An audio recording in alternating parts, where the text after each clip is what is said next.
General study में आपका स्वागत है। एमसीक्यू के माध्यम से जनरल स्टडी को हम तैयार कर रहे थे।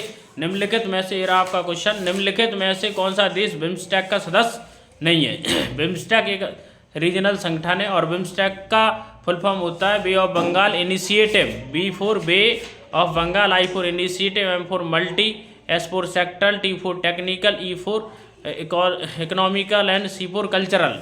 यानी एक ऐसा संगठन है जिसमें हम बे ऑफ बंगाल की खाड़ी को स्पर्श करने वाले देशों का एक संगठन है जो कि सामाजिक, सांस्कृतिक और तकनीकी और आर्थिक मामलों को आपस में शेयर करते हैं। बांग्लादेश बंगाल की खाड़ी से लगता है इसलिए सदस्य है। थाईलैंड भी बंगाल की खाड़ी से लगता है इसलिए ये भी सदस्य है। श्रीलंका बंगाल की खाड़ी से लगता है। पूरा श्रीलंका एक द्वीपीय देश है, पूरा का पूरा देश पूरा का पूरा पानी में है, इसलिए इसका सही आंसर होगा इंडोनेशिया। इंडोनेशिया एक ऐसा देश है जो कि बे ऑफ बंगाल का नहीं है क्योंकि वो इंडियन ओशन में आता है। अगला क्वेश्चन देखेंगे, एक्स रे के माध्यम से पारित करने में विफल रहता है। एक्स रे के माध्यम से हम किस चीज़ का विफल रहता है? तो एक्स रे के माध्यम से हम किसका पता करते हैं? हड्डियों का पता करते हैं। अगला क्वेश्चन देखेंगे, what is the currency of Japan? Japan की मुद्रा कौन सी है? जापान की मुद्रा यूरो है, एन है, रूबल है, दीनार है। जापान एक महत्वपूर्ण कंट्री है, डेवलप्ड कंट्री की मुद्रा में की कैटेगरी में आता है। इसकी मुद्रा का नाम है एन। आप ये समझिए कि जो जापान था वो 3rd नंबर की इकोनॉमी था, लेकिन उसको पीछे करते हुए जर्मनी 3rd नंबर पे पहुंच गया।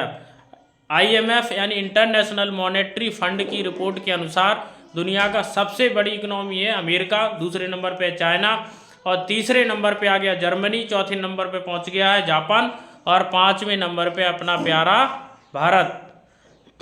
इसलिए जापान अब दुनिया की चौथी इकोनॉमी हो गया, तीसरी इकोनॉमी जर्मनी बन चुका है और जापान की मुद्रा है एन। और यूरो जोन की मुद्रा है, रसिया की मुद्रा है रूबल और दीनार सऊदी अरब की मुद्रा है। आगे चलते हैं, भारत का अंतिम गवर्नर जनरल कौन था?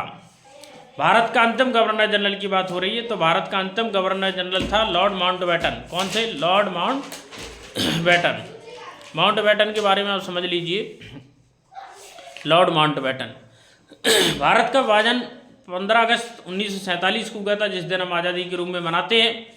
और लॉर्ड माउंटबेटन चूँकि जवाहरलाल नेहरू के करीबी थे इसलिए उन्हें भेजा गया, क्योंकि कोई भी गवर्नर जनरल ऐसा नहीं था जो इंडिया में विभाजन के लिए आने को तैयार हो, क्योंकि यहाँ इस तरह की परिस्थितियाँ पैदा हो गई थी कि यहाँ विभाजन करना अपने आप में एक जोखिम का काम होता था। लॉर्ड माउंटबेटन अंतिम गवर्नर जनरल थे और इसके बाद गवर्नर जनरल का पद ही समाप्त कर दिया गया। और फिर जब भारत का संविधान बन गया तब राष्ट्रपति का पद सृजित किया गया और 26 जनवरी 1950 को देश का संविधान पूरे देश में लागू कर दिया गया। अगला क्वेश्चन देखते हैं, निम्नलिखित में से कौन सा ग्रह पूर्व से पश्चिम यानी प्रतिगामी चक्कर लगाता है यानी क्रिया करता है? शुक्र, पृथ्वी, बृहस्पति, शनि। तो शुक्र ग्रह ऐसा ग्रह है जो कि पूर्व से पश्चिम चक्कर लगाता है। अक्सर ग्रह पश्चिम से पूर्व की ओर चक्कर लगाते। बताइए कि हमारी पृथ्वी किस दिशा से किस दिशा की ओर चक्कर लगाती है?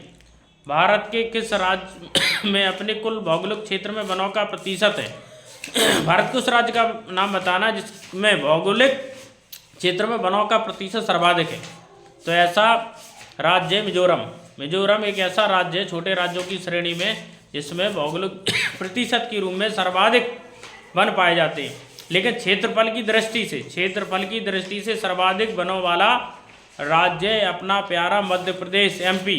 क्षेत्रफल की दृष्टि से सबसे ज़्यादा वन है मध्य प्रदेश में, प्रतिशत की दृष्टि से सबसे ज़्यादा वन है मिजोरम में। आगे देखते हैं, नेहरू कमेटी की रिपोर्ट में कांग्रेस के हाथों एक अच्छा दफनाया गया है, ये कथन किसका है? तो आपको इस क्वेश्चन का जवाब हमें कमेंट बॉक्स में देना है।